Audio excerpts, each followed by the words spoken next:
ole hay voin zanin hi July ni samhi le panga ania ti chuan ko tha zone football QRR trophy QRR cup trophy zanya tang hian tran ania ti chuan ni than light hon na te ani to a ti chuan tuna hian no pang in opening match an khel do na chuan hey tuna hian no pang in an khel do na tuidam le kor tha an tam na me lo maya hey an tin ngai khel don ka khelo helam hi kor tha an yang hey an khat vek maya hey ti chuan he tilama hianin tuidam lampang ai om pol thawa chan om boka en tam na me lo khok maya ti chuan he academy hi kalpui tran tung mani boking ka sia bon tla han tral te pon daya mi za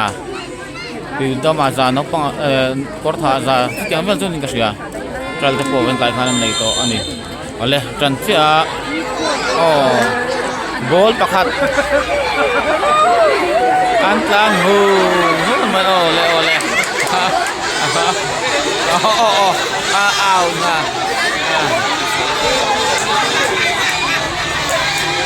ao na ole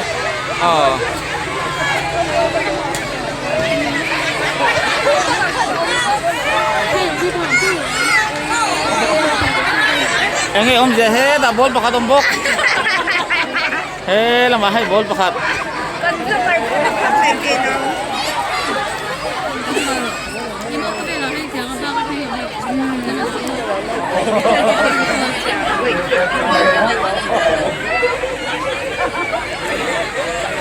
lelam anh chen thok mai à so tilam so bol oma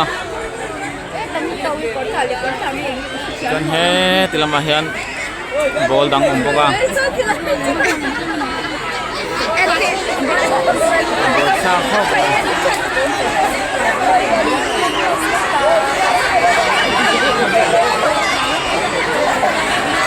ole so ole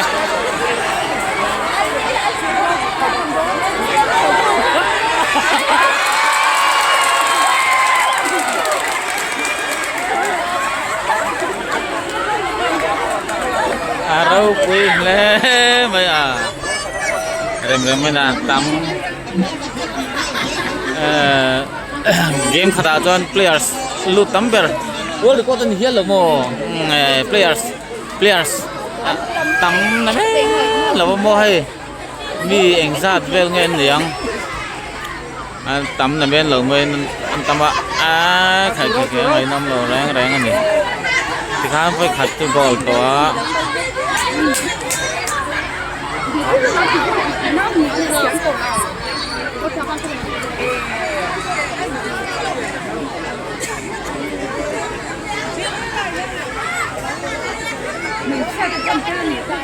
nghe mình vui làm coi anh không mình vui làm cái gì làm vậy nghe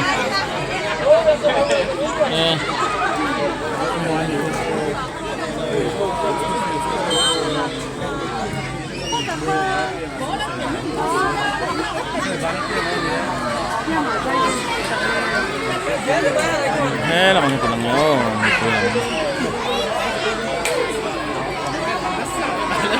chương trình quay làm đơn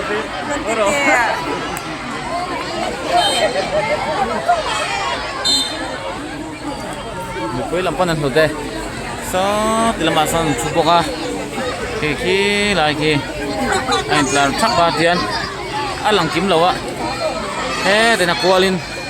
ăn chút khát khát gì thì là qua lên cho nên hiện kan police làm con tháp police PS làm bắt thực tế duty turin helai huna turin ang thok chok le boka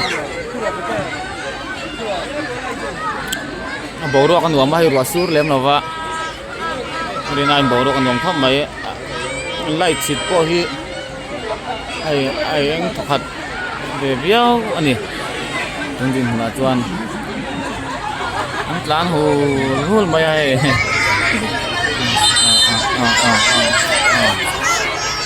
so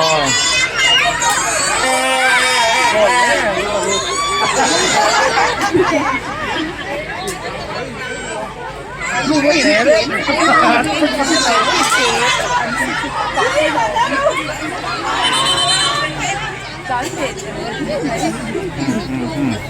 anh cầm nó chụp qua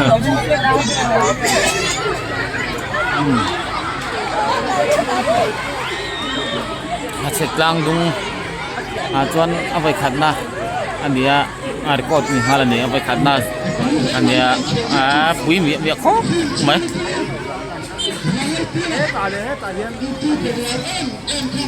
so tilai so walau siangan di pertandingan si helmet bukan nih walau siangan